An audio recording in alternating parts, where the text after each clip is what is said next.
Hi. So I was just trying to introduce you as a travel enthusiast, as a mother Right. of two boys who possibly look older than you do, and who are Thank probably you. older at heart than you are, That's made my day. right?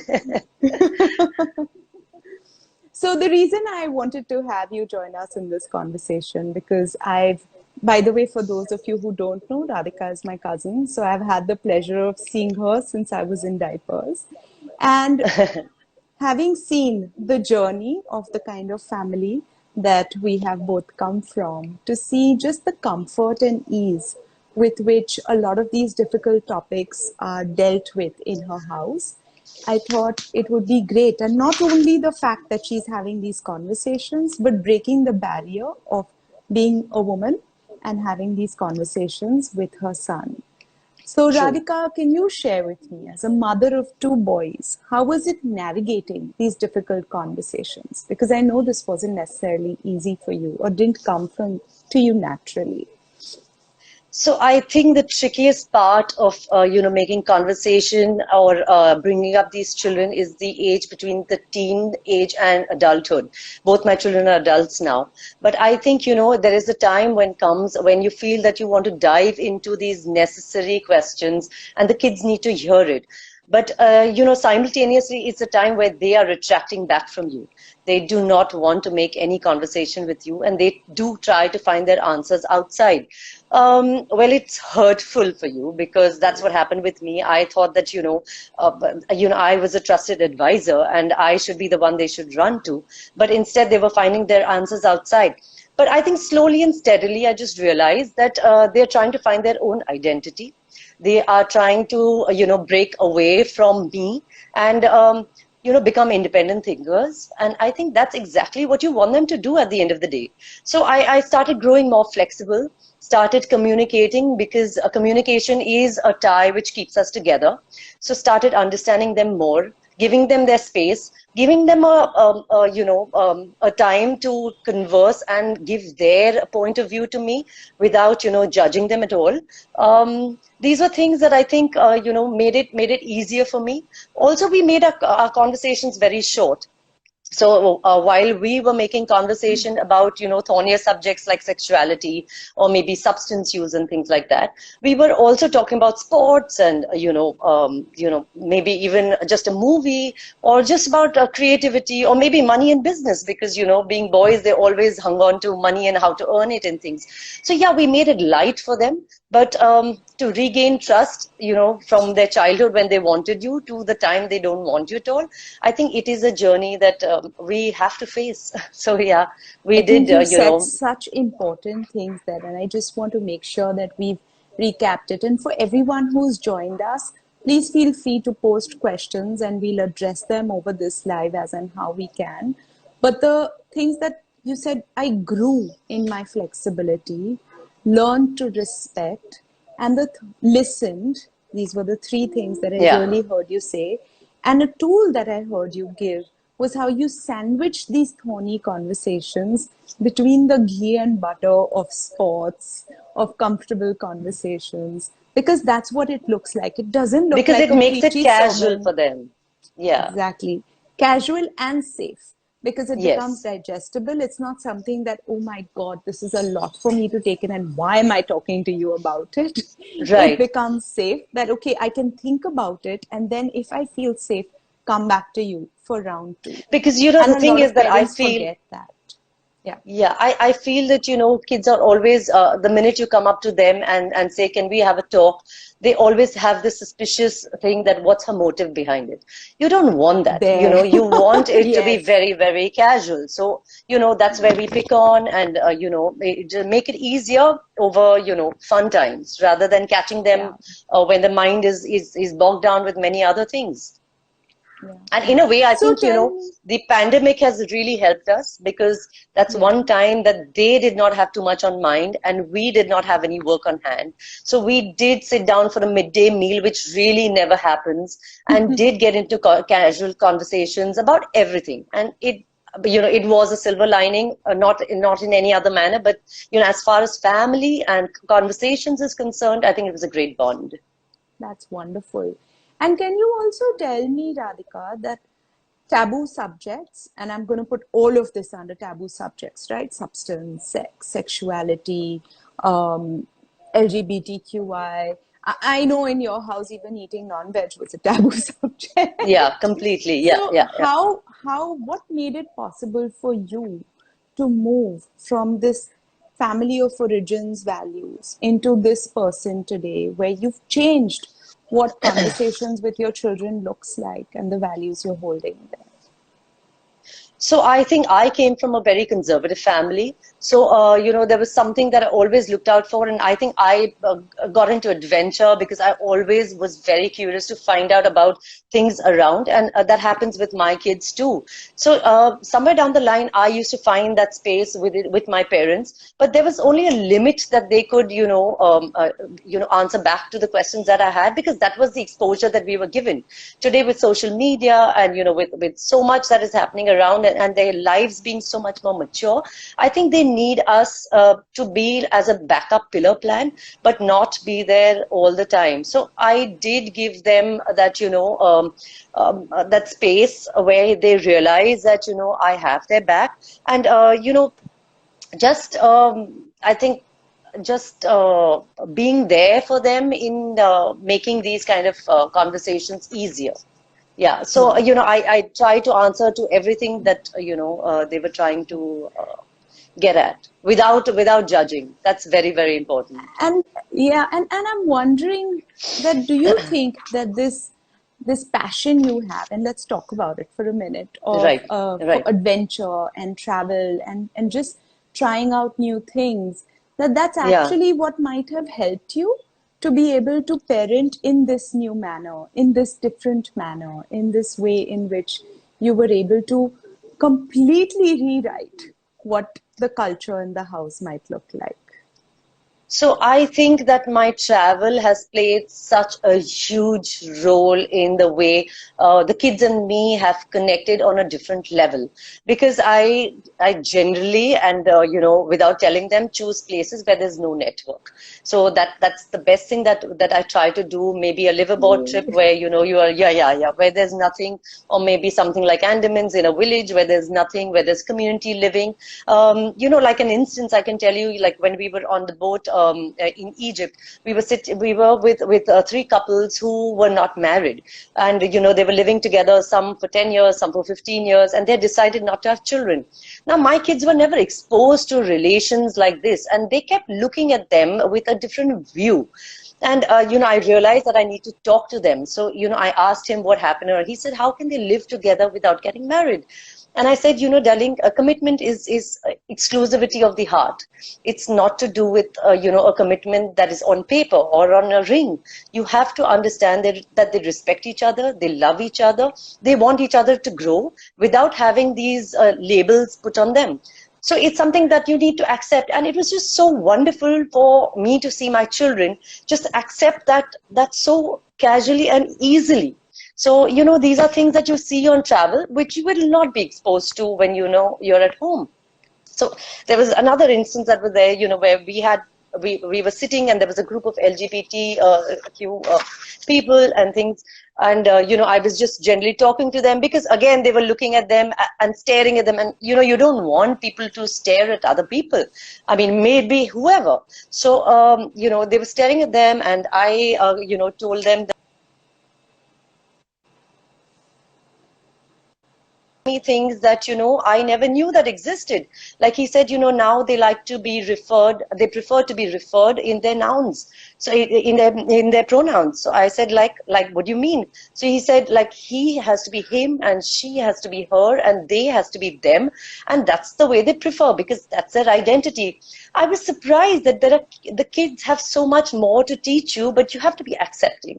You have to be okay Have to be about them listening. talking about the difficulty. You have to listen and then give them their ear and the respect that what you're saying is making me grow. So that's very, very important. That's Yeah. so true. And for those Yeah. of you who aren't familiar with her adventurous ways, I have to ask you to follow her journey on Instagram and Facebook, and there's no way you will not be taking that next trek into the wilderness if you don't see that. I have to tell you, with your last post, I've had friends messaging me, please tell your cousin Please tell me. Radhika we want to go with her next. Yeah. And No, now I it's want fun to not times. only say do it for yourself, but do it for your family, do it for your Yeah. values, because it creates those opportunities for these conversations. It opens your heart and your mind to be able to see beyond what we do. Right. And yes, Right. philotherapy, the kids are so intelligent. They do teach us so much, no matter So much. what age they are. Yes. So thank you for joining us. I know this was your Thank you first so much. live. So yay, Yeah. full stars. And the Yeah. rest of you, please Thank stay you. tuned because I'm just getting another wonderful person online. And let's see her join us. So this next person we have online is Pooja. Pooja Mehta. Hi, Pooja. Hi, Megha. Hi. Radhika, you're welcome Do to I be have to, how there do or I, you're yeah. welcome to, you can Yeah, so just do press I the just have to cross, I press suppose. cross? I Yeah. don't know. Okay, okay, okay. Yeah. Thank But you're Megha, am I welcome to be audible? there. Yes. Yes, you're Am I perfectly audible? audible. Okay, great, Yes, you are. great. So, from one adventure traveler to another, Pooja is joining us from the hills of Mussoorie. When I asked her to do this live, Absolutely. she's like, but I'm on holiday. I'm like, even better.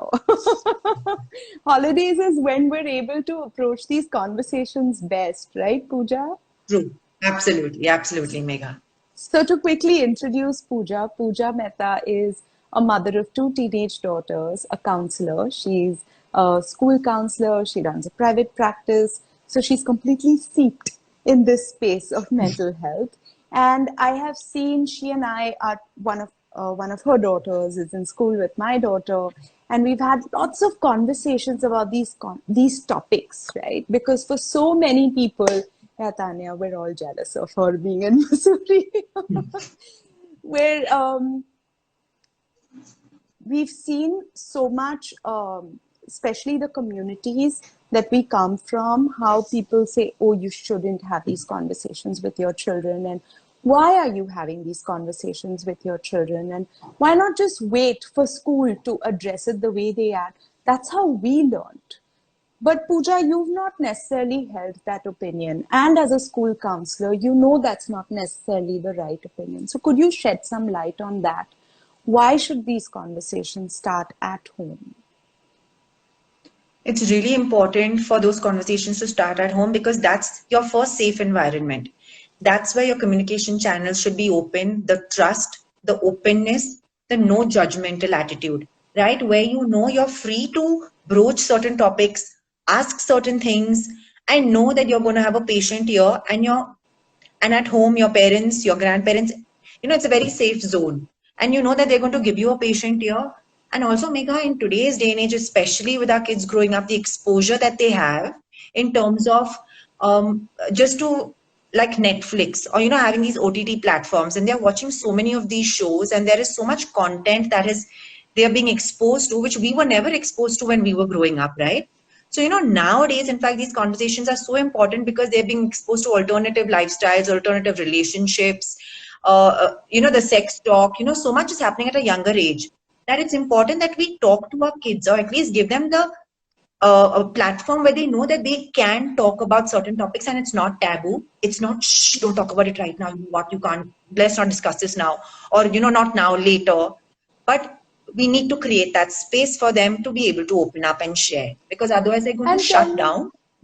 absolutely. And tell me, Pooja, in your opinion, what is the right time to create this space? Because a lot of parents struggle with that. They're like, when is the right time? And like Radhika said, if you wait for too long, then they're just like, sorry, we've checked out. I have left Exactly. this building. So, for parents Absolutely. of younger children, how do we start? So, I think for older ones, if you haven't started, a great way is to start to listen, to join them, to take them into these unconnected zones if they're willing to. But how early should these? Like Lavina's So, asking, at what age for do we example, start? like simple things, like even when we're talking about body parts, right? We somehow never talk about the penis or the breast or we never talk about these words, right? I mean, we call them different words, pee pee, poo poo, things like that. And nowadays, when kids are growing up, it's important that they know. So when you're talking about the eyes and ears and nose at pre-level, at when the kids are in play school and coming up, like 4 and 5, it's important that they know what each body part is. It's just a matter of fact. Let them learn it the way they are learning what eyes, nose, and ears are. Just let them know the right terms and the right labels for these words. So it can start as simply as just letting them know the right terms for all this. And then once they become 9, 10, just sit down with them, watch a show with them, keep it open and ask them probing questions, or just ask them, what do they feel? What did you see about this? What do you think? Bring it up naturally, but don't make it like a talk you need to have with them, because that makes them defensive, right? Megha, you know as well as me how they go on a back foot. And then it's like there's a complete shutdown and they don't want to have this discussion. But if it's casual, if it's just part of the way, matter of factly, they're more open to listening to things about this.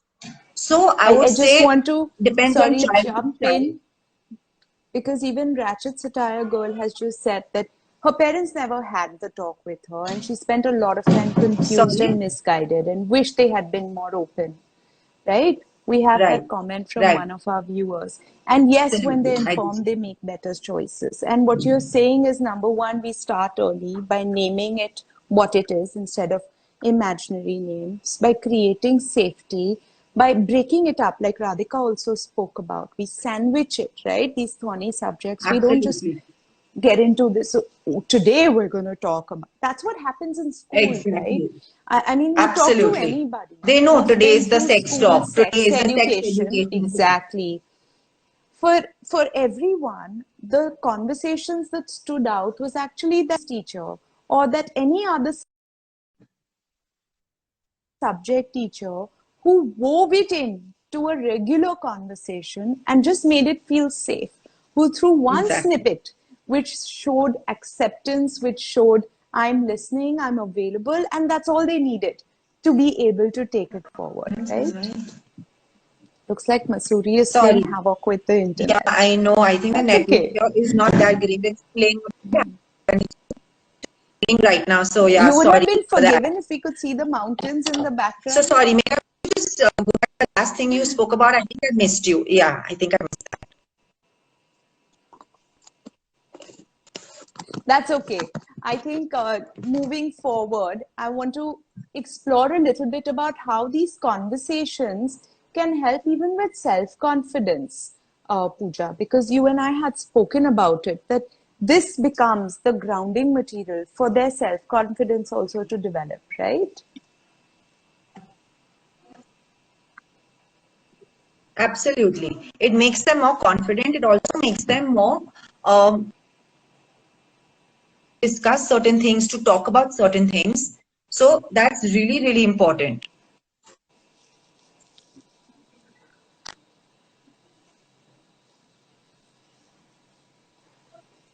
Okay. I think Pooja is dealing with some network issues, but just to paraphrase what I think you have said, Pooja, if you can hear me, what you're saying is that the confidence gets developed because this is what creates that backbone through which they vault off into the unknown, through which they accept themselves. Because now things are not black and white, things are not binary, things are not this is how we've seen, so this is how it should be. It's more about accepting, and really, if I can accept myself, is the only way I can accept others. It's such a shame that we've lost Pooja right now. I hope that she is going to be able to join back. I think I will get here. I think I have a notification that she might be able to try to join back. But yes, these conversations are... Welcome back. I'm sorry. I'm back again. Yay. Sorry about that. Sorry about that. So you were talking about the self-confidence becoming better because of these conversations and the safety. Absolutely. And let's talk a little bit also about interpersonal dynamics because of that. Can you link these up? So, when you talk about such topics, you make them more comfortable. It's more in the comfort zone. the relationship between the parents and the child is also much closer, right? The child, everyone, it's also the kids with each other. They know that there is this space. Siblings also have this comfort zone that sometimes the younger one can ask the older one, and they know that I can talk to my Didi about it, or I can ask her. And they know that if they don't have the answers, they can come to the parent and ask one of us about it. So it just makes the whole interpersonal dynamics much more safer, closer, and more connected, which is absolutely the need, and it's essential in today's day and age for this connection to be maintained. 100%.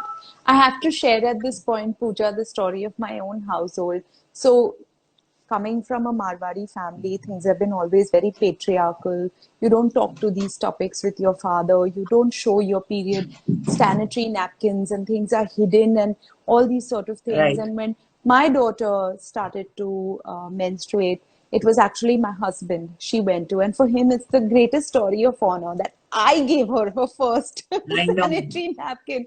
And it's really about smashing those stereotypes and making comfort just Absolutely. available, where you Absolutely. can expect it out of anyone and everyone, right? You don't need Yeah. to hide away from this, and it's That's so okay. important, And Neha. let's see what Tanya is Absolutely. saying.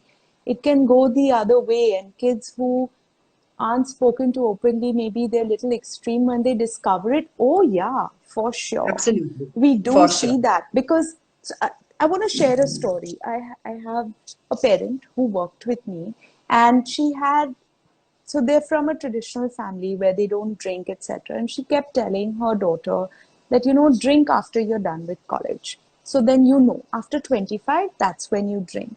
And the constant conversation was drink after college. Now, her daughter was going to parties. She was 17, 18 years old. They were going to parties where there was alcohol being served because they were drinking. Parents were okay with it. They were at house Absolutely. parties. These weren't any hidden parties.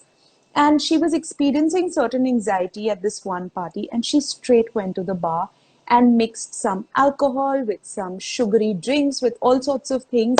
And Mm. she got drunk because what happened was mom had told her not to, but the conversation of what does safe drinking look like was never held. Absolutely. And that's Was when never we here. see extreme behavior because we don't know what is safety like. Yes, I don't want to, True. but sometimes something might overtake me and I might do something because you know what? Most of these things are unplanned things. You Exactly. don't necessarily always go deciding this is going to happen. So, yes, it does lead to extreme behavior. Pooja, maybe you want to address this question. How do you get your kids to talk to you? Sometimes they feel shy and maybe they're the introvert type. That does So happen, that's so right? true, and it happens very often. So, like I said and I mentioned earlier, don't make it into an agenda. Just have a general conversation. I'm telling you, watching TV shows, movies with them, with your kids, and what they are watching, not forcing them to watch something that you think is the right show for them. Sitting with them when they're watching what they are watching, being part of it, not questioning them at each step of the way, right? Where they feel defensive about it, but just enjoying the moment with them. And then later on talking about it, asking them, open-ended questions, not yes, no type questions, asking them, what do you feel? What did you think? What did you think about this? If you were in this position, what would you feel? Open the conversations up like that. And that's when, kids feel, oh, you know what? I can talk to mom about this.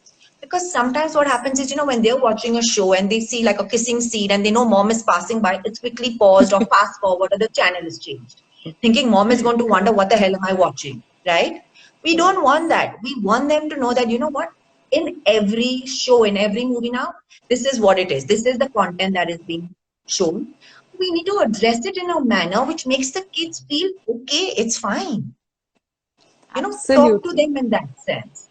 Yes. And I just want to share to that how a parent once shared with me that her daughter actually looked at her and said, Mom, is this porn? And she said, No, this isn't, because this is number one, this is not that industry that we're fighting with, pornographic industry. Number two, this is being done in the form of a storyline. And yes, there is a sexual element to it, but it depends on your comfort and your age, how much you want to engage in it. So they actually got into the conversation of porn because of some Wow. sexual content that they saw online.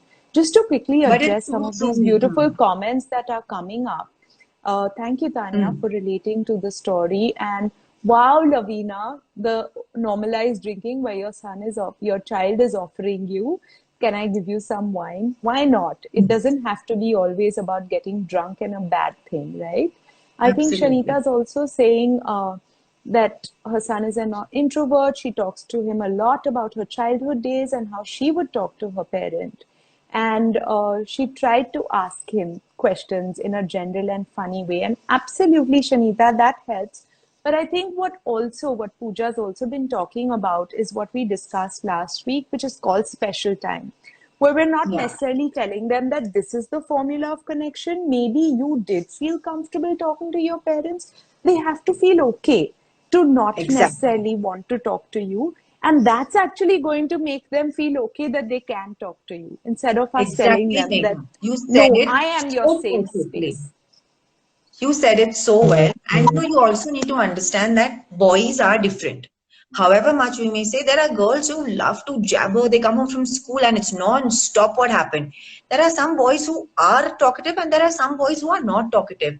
And by constantly asking them what happened, what you did in school, oh my God, that mother told me this happened, because you've already got prior knowledge from some parents, and then you try to probe further, it shuts them down because they feel that you're, micromanaging, monitoring everything, and they just don't want to talk about it. So give them that Correct. space. And Give them while that I space. completely agree with you, as these different personality types, you and I have always debated on this boy girl Yes, difference. The absolutely. reality is, you and I both have two daughters. And I know. that's why I had Radhika also join us, because one of her sons is exactly like that, this quiet, stoic boy, while the other one is this jabbermouth who talks a mile a Right. dozen. And it really comes down to navigating personalities and seeing Totally. what my child is at that point, even which is never constant. They're changing Right. based on Ever what's going on, changing. how they're feeling, everything around them. Thank you so much, Pooja. This has been a wonderful conversation. For all Thank you, of you Megha, for who've having joined me. us, no, thank you for enriching it and sharing your thoughts Oh, and insights. I just want to share with you all that this week we're talking about these difficult conversations on Trioke. We have a workshop coming up. Please go on to the link and sign up and join us to learn exactly what this conversation can look like in your family. Thank you, Ratchet Satire Girl. Very happy to have had you join and engage with us. Thank you, Shanita. Thank you all for being a part of thank this you. and breaking these taboos. Yay, it's Pride Month. Let's break these Absolutely. taboos. Let's do that. All right. Take care. Take Bye. care. Enjoy Masuri. Bye. Thank you. See you soon.